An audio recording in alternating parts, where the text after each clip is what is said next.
예, 드디어 이제 구장에 왔습니다. 이제 구장은 이제 산년기 반응인데요. 이게 이 책에서 아주 굉장히 중요하게 다루고 있습니다. 어, 그러니까 여러분들 아마 제가 진도가 좀 빠르다고 생각할지 모르지만 어쩔 수 없어요. 이거를 이제 한 학기 동안 중요한 부분을 다 해야 되거든요. 그 산년기 반응, 산화환원 반응, 그 사이에 잠깐 창문 형성 반응 있고요. 그리고 이제 스펙트로 포토메트리 이제 그것도 또 해야 될 것 같고, 또 이제 중요한 뭐 여러 분석법이 있습니다. 표면 분석법, 질량 분석법, 그리고 이제 분리 분석법, 크로마토그래피. 근데 이제 크로마토그래피는 그것도 너무 중요합니다. 중요한데 아마 여러분들이 다른 교수님들 통해서 배울 가능성이 있을지 모르겠어요. 어쨌든 부지런히 나가고자 합니다. 그래서 여러분들이요, 내용이 많아도 일단은 한번 배워놓으면은 아주 좋습니다. 그래서 좀 빨리 나가는 것을 좀 양해해 주기 바랍니다. 자, 한번 뭐 9장 보도록 하죠. 9장의 주제는 모노프로틱 애시드 베이스 이퀄리브리아입니다. 그러니까 모노프로틱이니까 뭡니까? 그러니까 프로톤을 하나를 내거나 하나만 받는, 그죠? 내는 것은 산이고 하나 받는 것은 염기인데 하나가 왔다 갔다 하는 거예요. 그러니까 굉장히 단순합니다. 이것도 단순하긴 하지만은 중요한 개념들이 많이 있어요. 특히 이제 버퍼 개념이 중요한데 한번 보도록 이제 하겠습니다. pH가 여기 이제 요 최근에 연구 결과 나오는데 이게 뭐냐, 한마디로 이렇게 이제 대식 세포 있죠. 이런 세포, 이게 마이크로파지라 해서 매크로는 크다는 뜻이고 파지는 이게 이제 그리스어에서 나오는데 파고, 그러니까 먹다예요. 그러니까 이게 잡아먹는 거죠, 다른 거. 근데 이 내부에 어떻게 이제 pH를 재느냐, 이게 작기 때문에 여기서 pH 미터를 꽂을 수가 없죠. 대신에 이렇게 비드 같은 게 있어요. 이제 비드 위에다가 여기 그 표면에다가 어떤 형광 물질을 이제 붙입니다. 그죠? 그래서 이거를 이제 여기다 주입할 수 있어요.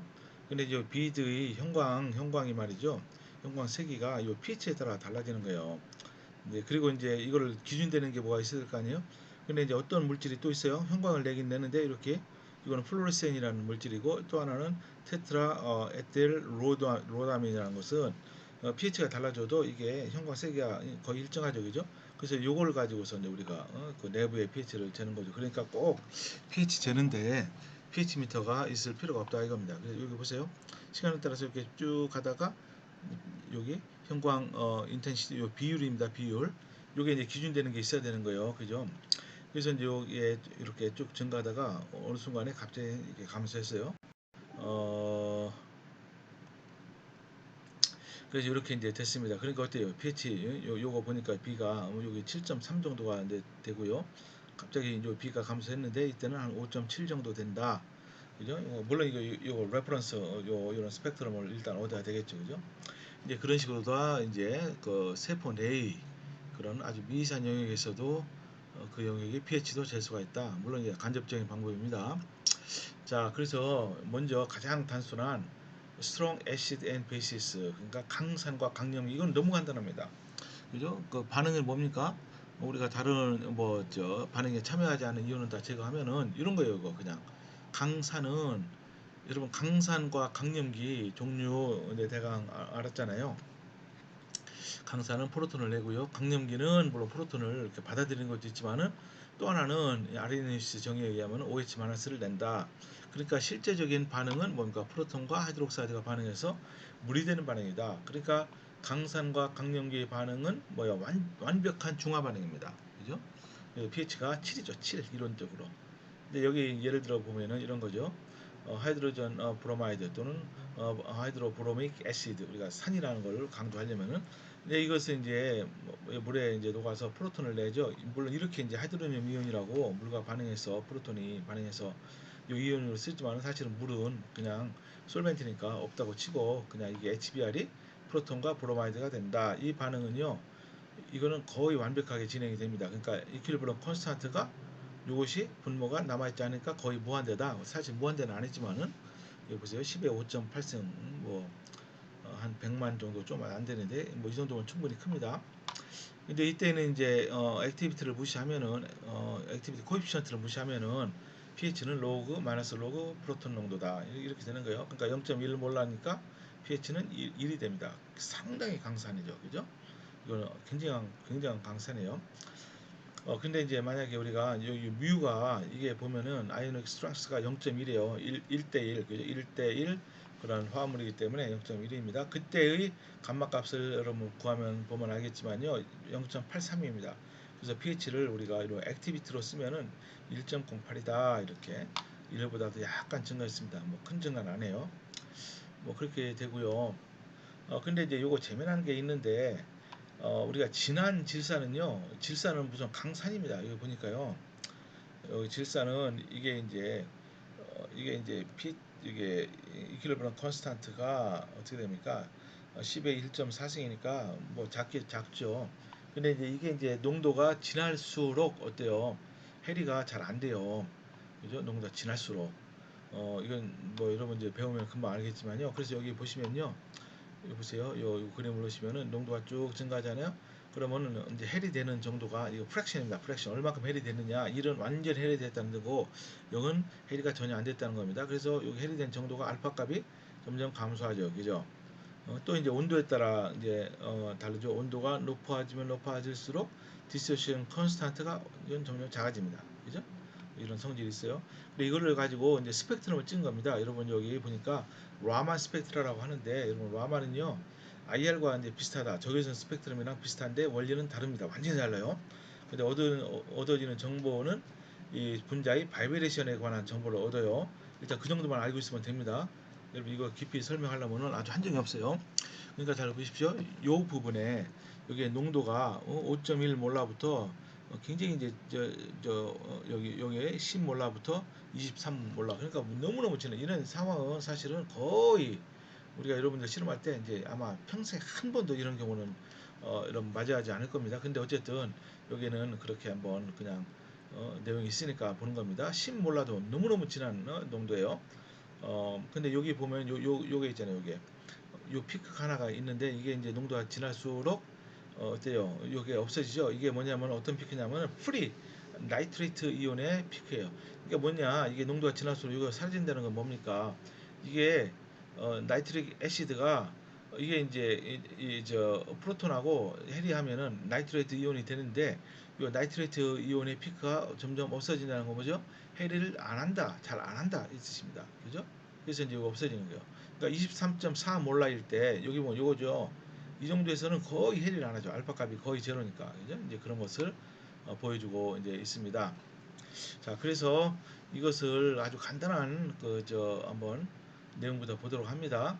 스트롱 애시드와 베이시스 이게 어떻게 되느냐? 예를 들어서 0.1 몰라짜리 KOH의 pH는 얼마냐? 이겁니다. 이거는 완전히 해리한다고 치니까 하이드록사이드 이온의 농도가 0.1 몰라죠. 그러니까 프로톤의 농도는 KW를 하이드록사이드 이온의 농도로 나누면은 10의 마이너스 13승입니다. 그러니까 pH는 마이너스 로그 프로톤 농도니까 13.00이에요. 그죠? 그럼 어떻습니까? 여기서 알 수 있는 것이 그럼 하이드록사이드 농도는 0.1 몰라니까 pOH는 어떻게 되죠? 1이 되는 거죠. 1. 그러니까 여기서 알 수 있듯이 pH 플러스 pOH는요. 마이너스 로그 KW니까 pKW가 됩니다. pKW는 14예요. 14.00 온도 몇 도요? 25도씨에서 이것도 참 신기하죠? 우리가 보통 실온이라고 할 때는 25도씨인데 이때 pH 플러스 pOH가 14.00이다. 이것도 참 신기합니다. 근데 여기 이제 하나 딜레마 한번 보도록 합니다. 딜레마가 뭐냐? 만약에 1.058 시마스 8승 몰라 KOH 그러니까 굉장히 묽은 용이에요. 이것의 pH는 뭐냐? OH처럼 우리가 계산하면은 말이죠. 프로톤 농도는 KW를 하이드록사이드 농도로 나누니까 10의 1.0 곱하기 10마이너스 6승이죠. 그러니까 pH는 6이다. 여러분 이게 좀 이상하지 않습니까? 완전히 틀렸죠. 왜냐? 아무리 묽어도요. 하이드록사이드가 있으면은 이거는 pH가 7보다 높아야 되죠. 근데 7보다 낮아요. 왜 그러죠? 이거는 이게 딜레마죠. 그죠? 뭐가 잘못됐습니까? 뭐가 잘못됐냐면은 여기 물 자체가 해리하는 것을 여기는 완전히 무시했어요. 실제는 물 자체 해리가 이게 이제 KW가 10의 마이너스 14승이니까 대충 웬만하면은 물 자체 해리를 우리가 무시할 수 있는데 이런 상황에서는 무시할 수가 없다 이겁니다. 이걸 그러니까 엄밀하게 풀려면은 우리가 지난 8장에서 배웠던 것처럼 뭐 차지 밸런스, 매스 밸런스까지도 고려를 해야 돼요. 잘 보십시오. 이거 반응식이 이렇죠, 그죠? 근데 차지 밸런스는 어때요? 양이온 농도의 합, 그죠? 요게 이제 성립하고요. 그때 이제 매스 밸런스는 이게 딱 하네요. 요 프로타슘 이온의 농도가 완벽히 해리하니까 1 곱하기 10 8승몰라가 됩니다. 그죠? 그러니까 이제 또 식이 뭐가 있습니까? 요 두 개를 곱한 것이 KW다 이겁니다. 그죠? 그러니까 여기 변수가 몇 개예요? 변수가 세 개죠. 프로톤, 하이드록사이드, 그리고 포타슘 이온의 농도. 식은 뭐가 되죠? 요 하나, 둘, 세 개. 그러니까 문제가 풀리는 겁니다.